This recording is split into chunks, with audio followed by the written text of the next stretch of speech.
like the way I whip it up, I need another wrist. Look like the way I dip it down, I need another beat.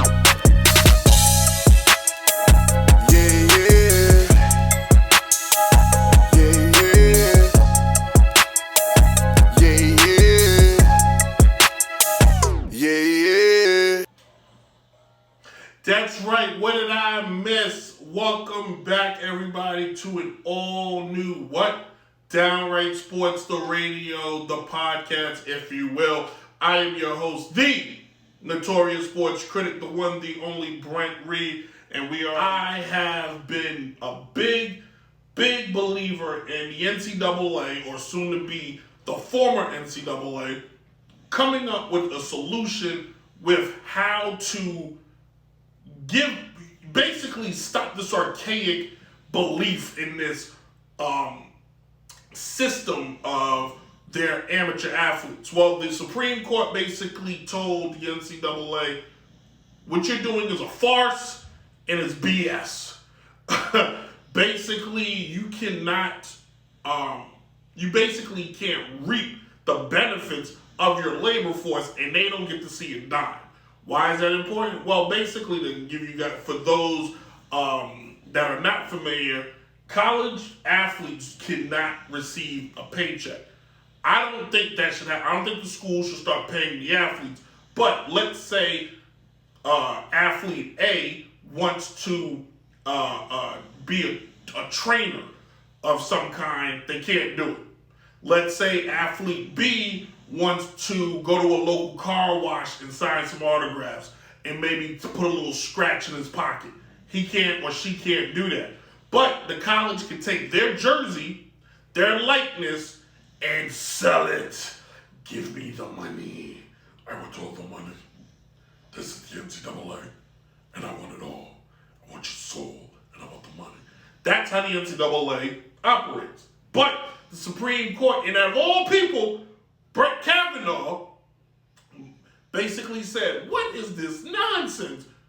Coaches make millions.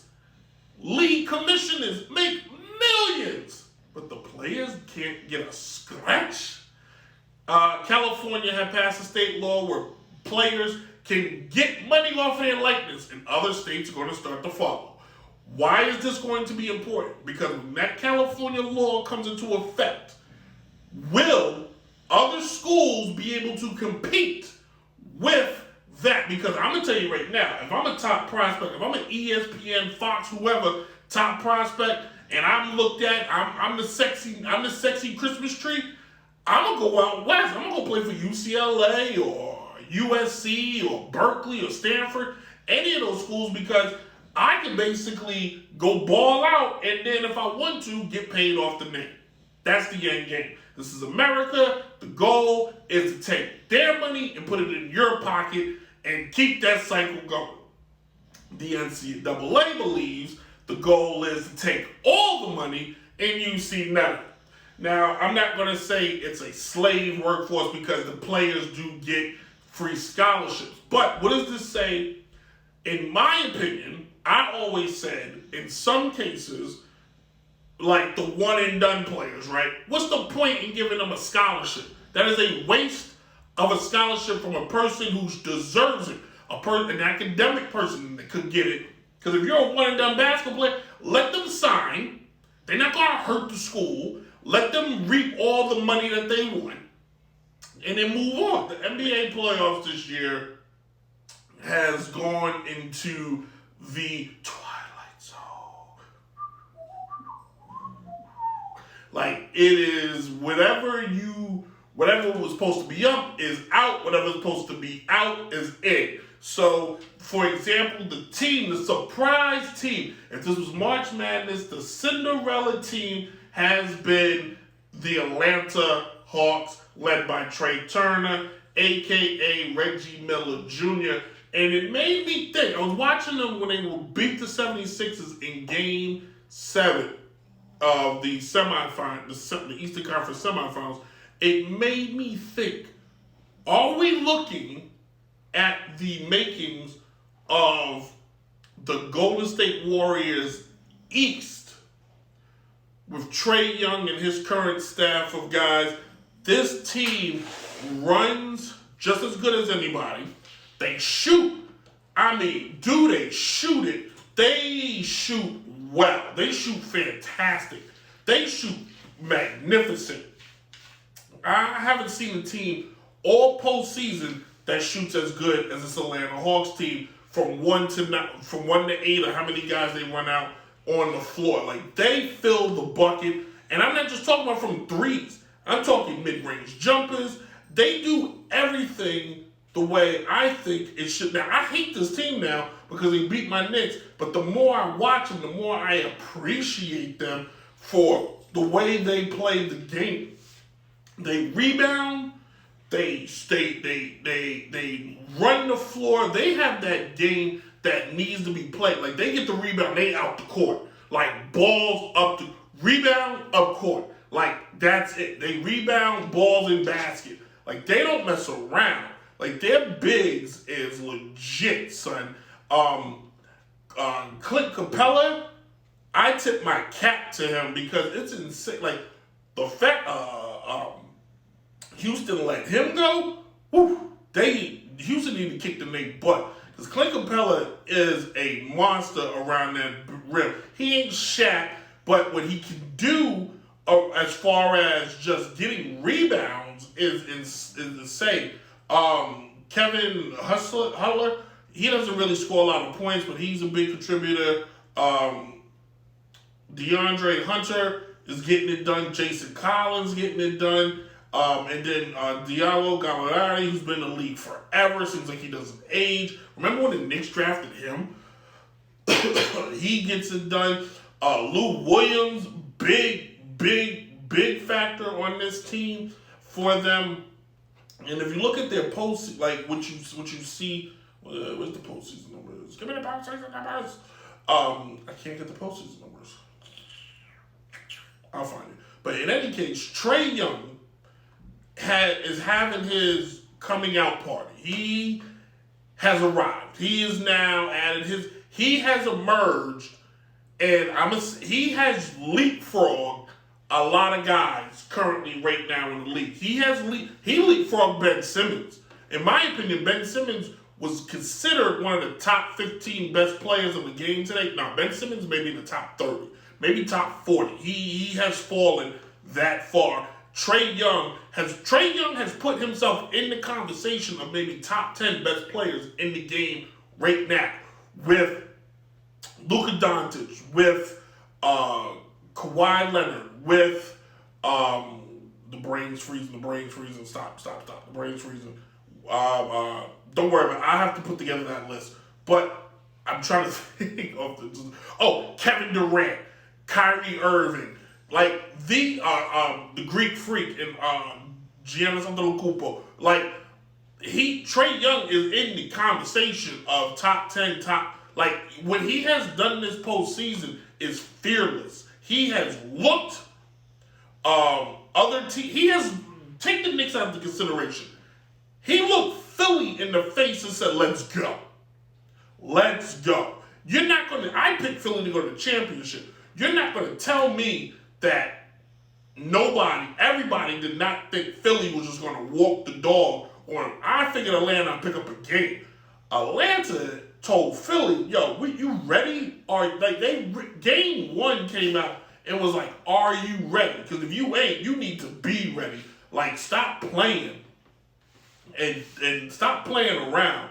Are you prepared? Because we are not here for fun. This is not fun for us. This is the playoffs, and we will go to win. Like, that's how fearless this team is, and you gotta commend them, and you really gotta tip your cap to these guys. And I'm not finding the stats I'm looking for, so we're just gonna move on because I was gonna go over the postseason stats and stuff like that. But good job, Atlanta, and keep up the good work, man. And if they make it to the finals, first of all, it'll be the first time in that franchise's history that they ever been to the NBA Finals. It's big, and it's big for the city of Atlanta. So, mazel. All right, now, I touched on it a second ago. Where are the sexy teams? Where are the 76ers? Where are the Lakers? Talking about the 76ers, a lot of conversation about Ben Simmons and what he did, or lack thereof, what he didn't do in a crucial game in Game 7. He didn't show. He basically was a participant on the team, but he didn't show up. That's a shame. Ben Simmons, and where's the blame? Is Doc Rivers to blame? The 76ers knew what they got when they got Doc Rivers. You knew you got a guy who, has not had the best success in Game 7s. But here's my thing: when the teams win, we cannot give the players all the credit. But when the team loses, we can't keep blaming the coach. For the 76ers, they had, in that Game 7, Ben Simmons had 13 assists, good job, 8 rebounds, 36 minutes, he only had 5 points. Let's look at that 13 assists, okay? So he distributed the rock. He made sure guys got the ball. Now, the key man, where is he? Why can't? What the hell is Embiid? Dwight Howard, 0 points. That's a shame. Oh, here it is. Embiid, 41 minutes, 11 rebounds, 31 points. 31 points is a lot. Tobias Harris, 24 points. That's a lot. 14 rebounds. I'm looking at it, and I don't know how to shift the blame to anybody. They just got outplayed. You got one guy that gave you 24, and B gave you 31. Could he have given you more? Maybe, but you're asking for a lot. Seth Curry gave you 16. Maybe Ben Simmons could have gave you 10, but 13 assists and 8 rebounds ain't nothing to just throw your nose at. He's more of a distributor. He's a facilitator. That's his job. That's what he does. He gives the rock up. You know what I'm saying? So it's hard to really look at the 76ers and just throw all the blame on Ben Simmons. Does he need to score more? Yes. Now, he's tainted. He needs out of Philly. His days in Philly are done.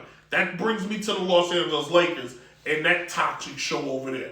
LeBron, his best days are behind. Now, LeBron can show up this upcoming season and be the beast of all. But here's the kicker.